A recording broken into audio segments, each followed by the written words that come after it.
Hello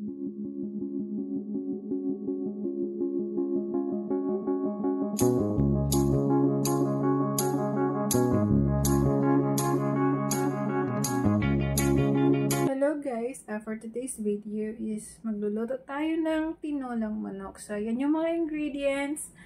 Ayan, celery leaves, shallots, ginger, garlic, chili, and of course our sayote, and lemongrass. We have the lemongrass, spring onion, and of course our chicken. So, ayan guys. So, yan yung mga ingredients.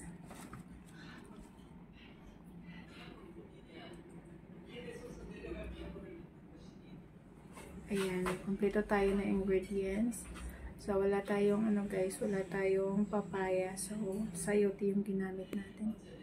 So, ayan, for the preparation, syempre kailangan natin muna i-cut yung yung shallots. Yung lahat ng mga ingredients.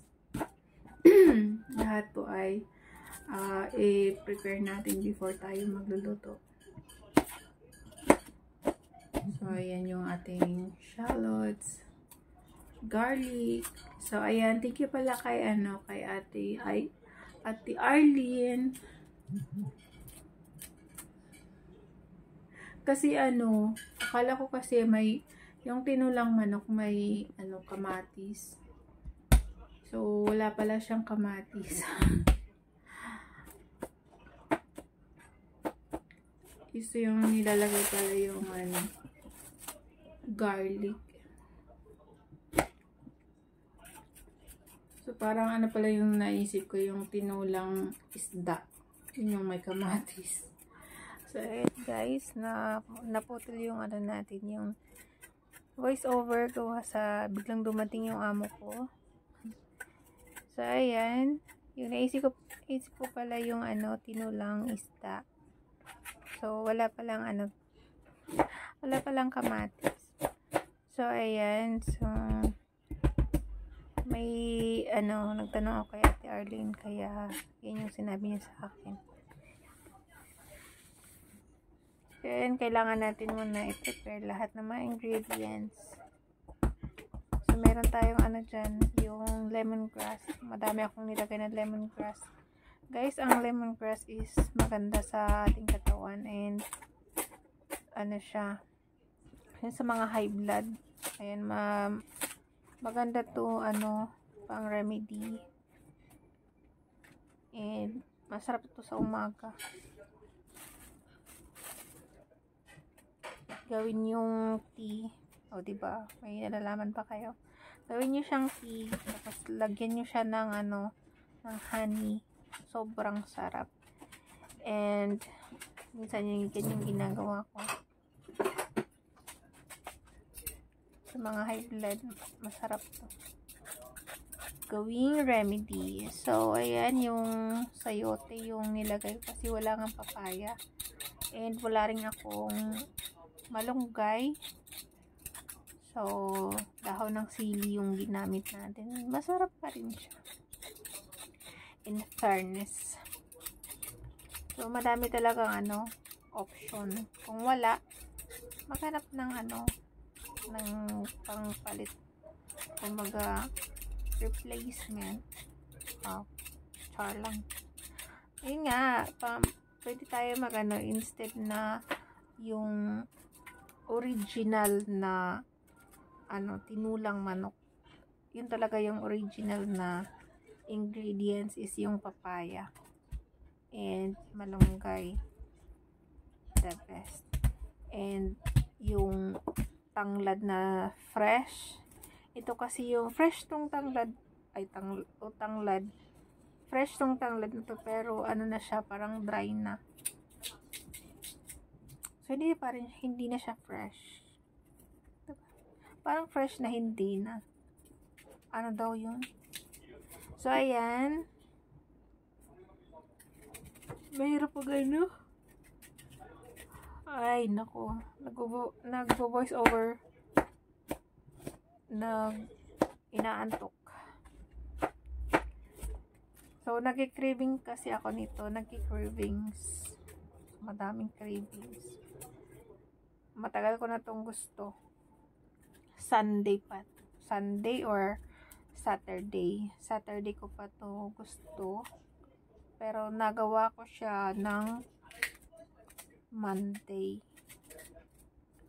So, pang Monday, premiere na rin to. So, ito yung pang ano natin sa premiere ng Monday. So, madami tayong gulay. As in, tong tinulan na to. And yung ano dyan na, yung manok na ginamit ko, ano siya, native. Kaya masarap. O, ganyan ako guys, pag mag, ano, dapat malinis. O, diba?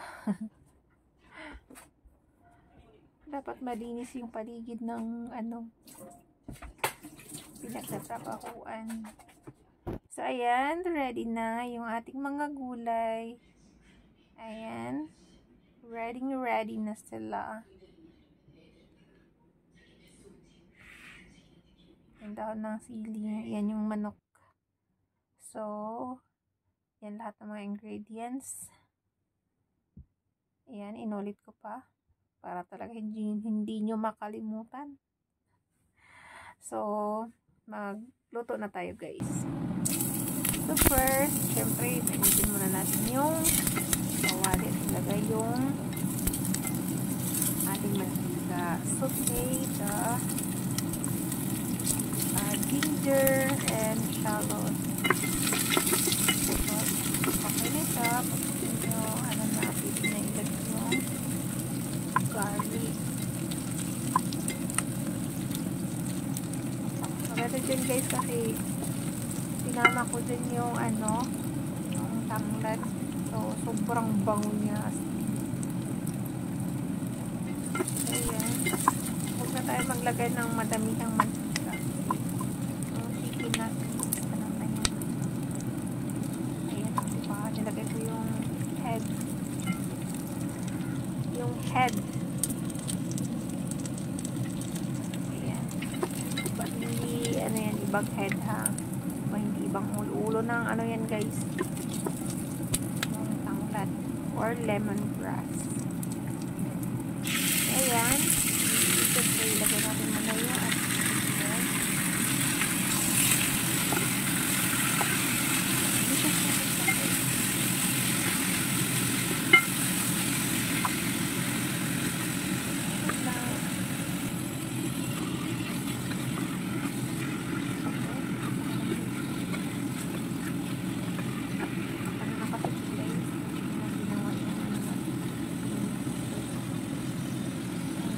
salt and pepper. Masarap guys kung madaming garlic. Garlic, pepper. Masarap tayo sa garlic. Black pepper. Amoy pa lang. Goodness, ulam na. Hindi na kayo umulan dyan. Kahit amoy lang. Amoy nyo na. So yan, naglagay tayo ng hot water. Siyempre madaming water. Naubos ko tuloy. Walang nasayang nasabaw dyan guys. Wala akong sinapon. Wala akong sinapon dyan nasabaw. Kasi ano, masarap siya. Yung panggabi na, yun pa rin yung kinain ko. And may sabaw na natira. Inip ko siya umagahan. Ginawa ko siya, nilagyan ko siya ng kulay. Diba? Ganon ako. Ayan, nilagay na natin yung ating sayote.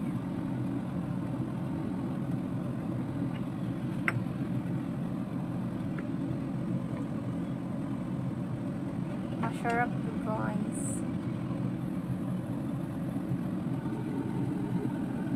Ito talaga pag ano guys, gagastos kayo talaga pag ano, nag-cravings kayo. Ito naman yung ginastos ko lang dito yung sa chicken, yung gulay. Sinama ko dun sa pamalingki ng ano dito sa amin. Hindi ako nagbayad ng amo ko. Yung chicken lang yung binayaran ko. Kasi nagano ko yun eh, na bili na rin ako ng mga gulay para sa for 1 week. So madaming nasayang dyan sa ano na yan guys, sa sili na yan. Sobrang nasayang kasi hindi naman kasi madami. Kasi mabilis lanta nga yung yung dahon ng sili. Binili ko yan is I think Friday or Saturday. Then niloto ko siya Monday. So ano na talaga siya, pasira na. Ayan, hindi ako mahilig sa sili guys. Ang sarap yung na yan, yung sili na yan, pinisa ko pa. Dalawa yung nilagay ko, yung green kinain ko yun, and then yung red pinisa ko yan. Ay talagang perfect. Tapos kaso nga iba na yung kanin ng kinakain ko eh. Hindi na yung white rice, ibang rice na yung kinain ko, organic, pero masarap pa rin naman. So ayan na.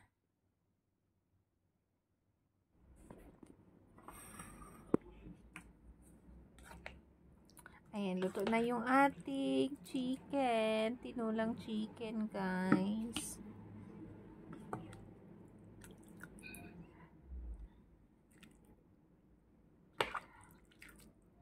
Ayan yung cravings natin dyan guys. Satisfied na satisfied. Lunch and dinner yan guys, yung kain ko nyan. Ayan yung sili natin, pinisa ko pa yan. Masarap kasi may kunting sipa. Wow, sipa. Buti hindi nga ako natamaan na sipa ng sili. O diba, perfect na perfect. Ang sarap. Ayan, thank you so much guys for watching. And sana tuloy-tuloy lang yung support sa bawat isa. And God bless everyone. Shout out to all solid team and sa team po ni Sir GPC. Thank you so much again. Nagpapakita pa ako sa inyo. Kumakain ng chicken. Tinolang chicken. Ayan yung rice ko dyan. Yung organic millet siya.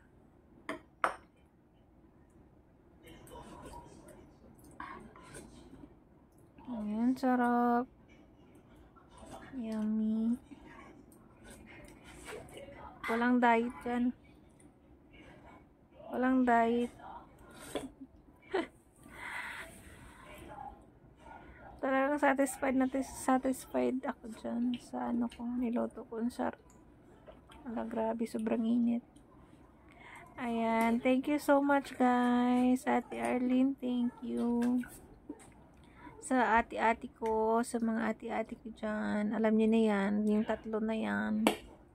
Love you sa inyo. And sa asawa ko, thank you. Ate Kushin, thank you so much. Sir June, thank you. And sa lahat, Do Jade, anak mo isa. Bye guys, love you.